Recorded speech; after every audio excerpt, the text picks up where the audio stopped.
नाथू बरखेड़ा की लीज को तुरंत समीक्षा की जाए। अगर अवैध रूप से क्रशर का संचालन किया जा रहा है तुरंत बंद कराया जाए। कलेक्टर की जुर्म जिम्मेदारी बनती है। नमस्कार, मैं जिशान अली और आप देख रहे हैं दंगल टुडे। दंगल टुडे में आज की खास पेशकश, खास रिपोर्ट भोपाल से सटे हुए बरखेड़ा नाथू ग्राम पंचायत की है। बरखेड़ा नाथू ग्राम पंचायत में अवैध स्टोन क्रेशर और अवैध माइनिंग को लेकर जहां ग्रामवासियों में काफी गुस्सा है, तो वहीं ग्रामवासियों के स्वास्थ्य पर भी काफी फर्क पड़ रहा है। चाहे वह फसलों का खराब होना हो, अस्थमा की बीमारी हो, या माइनिंग के दौरान जब ब्लास्ट होता है तो घरों की छतों पर उनका प्लास्टर का गिरना हो या घरों में दरारें आना हो, इनकी तमाम परेशानियों का सामना बरखेड़ा नाथू ग्राम के वासियों को करना पड़ रहा है। जहां तक जब हमने इस रिपोर्ट में देखा तो हमारी आने वाली रिपोर्ट में देखेंगे किस तरीके से बरखेड़ा नाथू ग्राम पंचायत में लोगों का जो जोश है और जो गुस्सा है वह किस तरीके से दिखता है। देखिए हमारी आने वाली इस खास रिपोर्ट।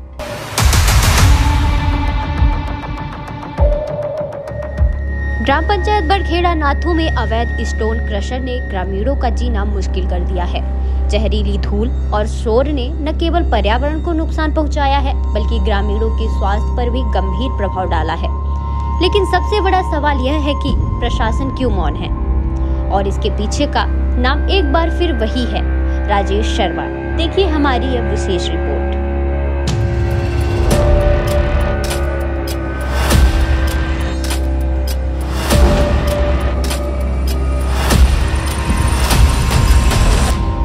ग्रामीणों का आरोप है कि इस अवैध क्रशर का संचालन बिल्डर राजेश शर्मा कर रहे हैं। राजेश शर्मा वही व्यक्ति हैं जिनके ठिकानों पर हाल ही में आयकर विभाग ने छापे मारे थे। इन छापों में उनके कई रसूखदारों के करीबी संबंधों के दस्तावेज भी सामने आए थे। यही नहीं, उनके प्रदेश के अन्य महत्वपूर्ण गहरे संबंधों का भी लगातार खुलासा हो रहा है। क्रेशर का काम चल रहा है, ना तो कोई पंचायत में उसका टैक्स आता है। अब वो माइनिंग वाले लेते या नहीं लेते ये पता नहीं है। बाकी हानि तो इतनी है कि धूल होती है, रोड खराब हो गया। अब भी रोड बनाया था सुडूल रोड में, नहीं उसमें पूरे पुनः से गड्ढे छोड़ दिए। जब भी बोलते हैं तो हाँ देखते देखते आज तक उनने किसी प्रकार का उस पर एक्शन नहीं लिया, ना सरकार ने लिया। अब माइनिंग क्या पैसा लेती, उनसे लीज क्या नहीं जमा करवाती ये पता नहीं। मैं गया टैक्स के लिए तो कहले हमने खनिज को पहले ही एडवांस दे चुके, तो मैं वापसी आ गया। उस दिन से मैंने उनसे बात भी नहीं करा, कुछ भी नहीं।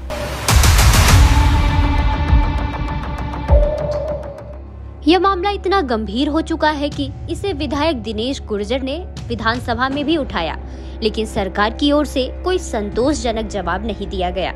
ग्रामीणों का कहना है कि बड़े रसूखदारों की वजह से प्रशासन इस पूरे मामले पर चुप्पी साधे हुए है।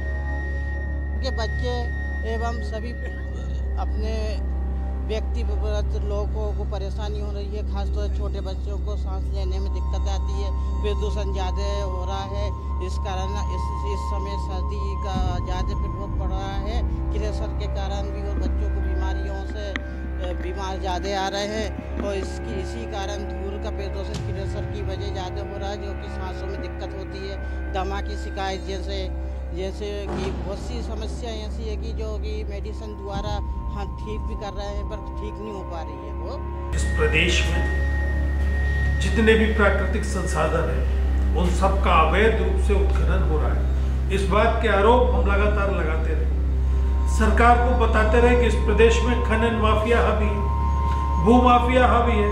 खनन माफिया ने तो आपने देखा कि कई अधिकारियों को ट्रैक्टर और ट्राली से कुचल तक दिया, लेकिन सरकार के कानून पर जूरी नहीं। इस प्रदेश में अनेक क्रशर ऐसे हैं जो अवैध रूप से काम कर रहे हैं, जिनकी लीज का रिन्यूअल नहीं हुआ है, जिनमें 2 एकड़ 3 एकड़ की लीज है तो 30-30 एकड़ पर खुदाई करी जा रही। जैसा आपने बताया नाथू बरखेड़ा की लीज को तुरंत समीक्षा की जाए। अगर अवैध रूप से क्रशर का संचालन किया जा रहा है तुरंत बंद कराया जाए। कलेक्टर की जुर्म जिम्मेदारी बनती है, वो बैठ करके यहाँ क्या कर रहे हैं। नायब तहसीलदार की जिम्मेदारी बनती है, उसके क्षेत्र में ये कैसे हो रहा है। और जो खनिज अधिकारी है वो कहीं ना कहीं माल बटोरने के चक्कर में ऐसी ताकतों को संरक्षण देने का काम करते हैं। ये थी बरखेड़ा नाथू की ग्राम पंचायत की पूरी कहानी, जहां पर जिस तरीके से माइनिंग कर ग्रामवासियों को जो परेशानियों का सामना करना पड़ रहा है। अब ये देखना होगा कि हमारी इस रिपोर्ट से, हमारी इस खबर से मध्य प्रदेश की सरकार और मुख्यमंत्री मोहन यादव तक क्या कुछ बात पहुंचती है और क्या इस पर वह निर्णय लेते हैं और आगे चलकर वे क्या कुछ इस खास खबर पर कार्रवाई करते हैं। वीडियो जर्नलिस्ट इकबाल के साथ जीशान लील, दंगल टुडे भोपाल।